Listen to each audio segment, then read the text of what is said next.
Star Wars The Rise of Skywalker is said to have many different twists and turns, as well as surprises, as well as other revelations in the film, especially for the characters of Kylo Ren and Rey in this story by J.J. Abrams. This is Mike Zero.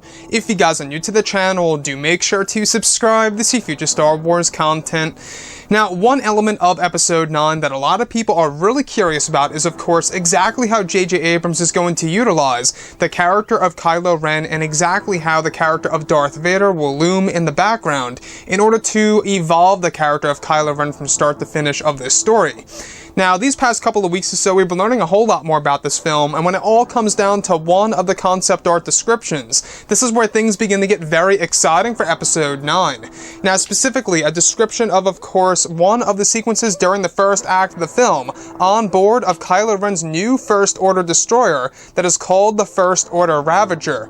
It said that Kylo is sitting in a chair and holding the melted Darth Vader helmet, where next to him in the background is a window that looks out to space, where a major space battle is happening between the First Order and a band of pirates that are using some of the old Imperial ships. It said that as Kylo is holding the Vader helmet, he begins to hear voices reaching out to him, guiding him to the dark side further. However, it's unclear if this voice or these voices are of Anakin Skywalker's hybrid Force ghost or just auditory hallucinations. The next describes Kylo beginning to see visions of Darth Vader's past as he holds the melted helmet, where the breathing of Darth Vader is said to be heard in the distance. It said that the helmet radiates some kind of dark side energy that Kylo uses to utilize his power. The last describes Kylo Ren now mounting the melted Vader helmet on a tall podium where other smaller podiums showcase as Darth Vader's broken lightsaber and the pieces of his kyber crystal on another in the background.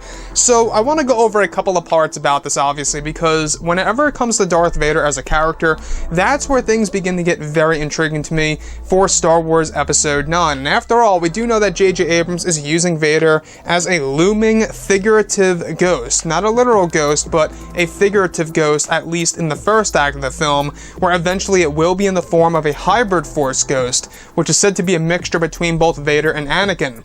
Now, first things first, I want to go over how the helmet is said to actually radiate some kind of dark side energy that Kylo uses in order to utilize the power of the dark side within him. Now, once again, it seems like that J.J. Abrams is trying to really deliver clarity as to what Kylo Ren was doing in The Force Awakens and why he was talking to the helmet.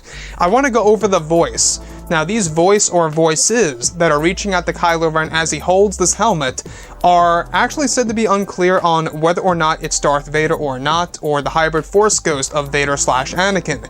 Now, a lot of people have been suggesting that this could very well be Emperor Palpatine acting as if he is Kylo Ren. This would also line directly up with what we went over a couple of days ago, where in the third act of the movie, the new villain who is also affiliated with Palpatine tells Kylo Ren that he has been trying to reach out to him for years. Now, these past, whole entire, scenes involving Kylo Ren and Darth Vader and stuff like that, I also want to go over Kylo Ren's new destroyer, which is actually called the First Order Ravager. Now, this sounds pretty cool, I gotta say. I mean, the First Order Ravager, we haven't really heard anything amazing like this in the sequel trilogy up until now. If you look at, of course, the Eclipse and stuff like that, I think that the title of this destroyer pretty much is on par with just that. And the other thing about this is that we do know that Episode 9 is going to really utilize Kylo Ren in a way where J.J. Abrams is going to make him a whole lot more evil than Darth Vader ever was, at least for the first and second acts of the film, which should be a very interesting take on a Star Wars movie. Now, the other piece that I do want to go over involves, of course, Kylo Ren now mounting the melted Vader helmet on a tall podium where other smaller podiums showcase Darth Vader's broken lightsaber. So, once again, the broken lightsaber resides just next to Darth Vader's melted helmet on board of his First Order Ravager. So, keep in mind that the Ravager is Kylo Ren's dedicated destroyer, similar to how Darth Vader had his own destroyer in Return of the Jedi. And honestly, I really like that. It really does kind of par with the Executor. It's doing a great job by JJ and what he's trying to do and creating all these different similarities to, of course, you know, Kylo Ren and Darth Vader. Now, of course, you know, we do know that Episode 9 really is going to be a movie that's very important not only to Disney and Lucasfilm, but also to the Star Wars community. And when you look at one of the most important characters, who do you think about? Kylo Ren, since he is the last remaining Skywalker by blood besides General Leia Organa. You know, he really is the last Skywalker, if you will, that is really utilizing the Force in either, you know, bad or good ways in this movie. And I think that's going to be a very interesting touch to the Star Wars film.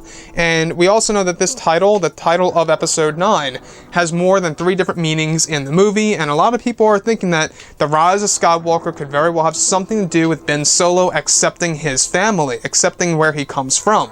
Anyways, guys, drop a comment below. Let me know what you think about all of this in the comments. And if you guys did enjoy the content for today, do make sure to drop a thumbs up on this video to support the channel. I thank you all so very much for the kind support, and I'll catch you guys next time. Gun